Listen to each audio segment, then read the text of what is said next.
बांगलादेशमध्ये तुमच्यावर होत असलेल्या अत्याचाराच्या निषेधार्थ हातकणंगले तालुक्यातील हिंदुत्ववादी कार्यकर्त्यांनी आज हातकणंगले तहसीलदार कार्यालयावर मोर्चा काढला। यावेळी बांगलादेशमधील हिंदूंच्यावर होणारे अत्याचार तात्काळ न थांबवल्यास हिंदू स्वस्थ बसणार नाही असा इशारा यावेळी देण्यात आला। याबाबत अधिक माहिती अशी की हातकणंगले तालुक्यातील हिंदुत्ववादी कार्यकर्त्यांनी बांगलादेशमध्ये सुरू असलेल्या समाजावरील अत्याचाराच्या निषेधार्थ हातकणंगले तहसीलदार कार्यालयावर मोर्चा काढला। बांगलादेशमध्ये अल्पसंख्याक हिंदूंवर होत असलेल्या अत्याचारावर संपूर्ण जगभरातून टीका होतीये। संन्यासी चिन्मय कृष्णदास यांनी अल्पसंख्याक हिंदूवरील अत्याचाराचा निषेध केला म्हणून त्यांच्यावर राजद्रोहाचा खटला टाकून त्यांना अटक करण्यात आले। सदर घटनेचा निषेध एक राष्ट्र म्हणून भारत सरकारने देखील केलाय। बांगलादेशमध्ये 4 ते 20 ऑगस्ट दरम्यान 50 जिल्ह्यांमध्ये हिंदू समाजावर 2000हून अधिक जातीय हल्ले झालेत। यामध्ये हिंदुसरे, हिंदू समाजाचे व्यवसाय आणि हिंदू समाजाची मंदिरे यांच्यावरील हल्ल्यांचा समावेश आहे। दरम्यानच्या हल्ल्यांमध्ये असंख्य हिंदू बांधवांची घरं आणि व्यवसाय जाळून उद्ध्वस्त करून अल्पसंख्याक हिंदू समाजाला रस्त्यावर आणलं आहे।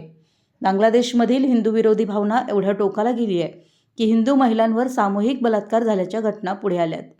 अल्पसंख्याक हिंदूवरील अत्याचाराच्या विरोधात भारतातील हिंदू समाजात प्रचंड रोष आहे। हिंदू समाजात असलेला रोष मानवाधिकार मूक मोर्चाच्या माध्यमातून व्यक्त करण्यात आला आहे। बांगलादेशमध्ये काही ठिकाणी तर हिंदूंवर अत्याचार होत असताना बांगलादेशाचे लष्करच स्वतः त्या अत्याचारांना सहकार्य करत CCTV कॅमेरे मोडून काढतानाचं दृश्य समोर आलंय। बांगलादेशातील नागरी सुरक्षेसाठी असणाऱ्या राज्यसंस्थाच अल्पसंख्याक हिंदूंवर होत असलेल्या अत्याचारास सहाय्य करताना समोर आल्यानं संपूर्ण जगभरातील मानवाधिकार संस्थांनी चिंता व्यक्त करून येणाऱ्या काळात हे थांबवण्यासाठी प्रयत्न नाही झाले तर संपूर्ण हिंदू समाजाचे बांगलादेशातील अस्तित्व धोक्यात येईल अशी शक्यता वर्तवली आहे।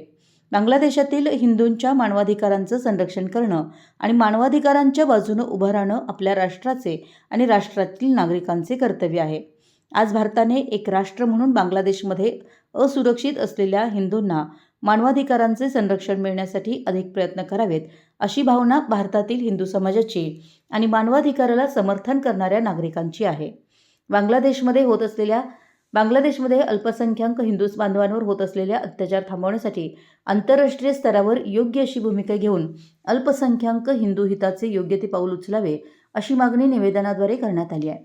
यावेळी संताजी घोरपडे, निलेश शिंदे, सोमेश्वर वाघमोडे, विजयकुमार कुपेकर, राजेंद्र जाधव, प्रमोद पाटील, अश्विन जाधव, सुप्रिया पाटील, प्रकाश संकपाळ, नामदेव सुतार, सुहास पाटील यांच्यासह हिंदुत्ववादी कार्यकर्ते मोठ्या संख्येने उपस्थित होते।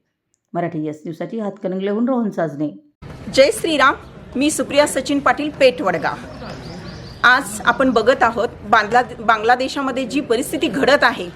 मी तिथल्या बांगलादेशातल्या प्रत्येक व्यक्तीला सांगू इच्छितो, जे करा लागलाय ते तुम्ही योग्य नाही।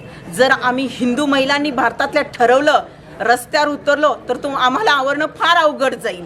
म्हणून मी आपणा सगळ्यांना पुन्हा सांगते, जे तिथे घडत आहेत, दंगली घडत आहेत, आमच्या हिंदू बांधवांवर जे अत्याचार होत आहेत ते वेळीच थांबवा आणि त्यांना योग्य न्याय द्या।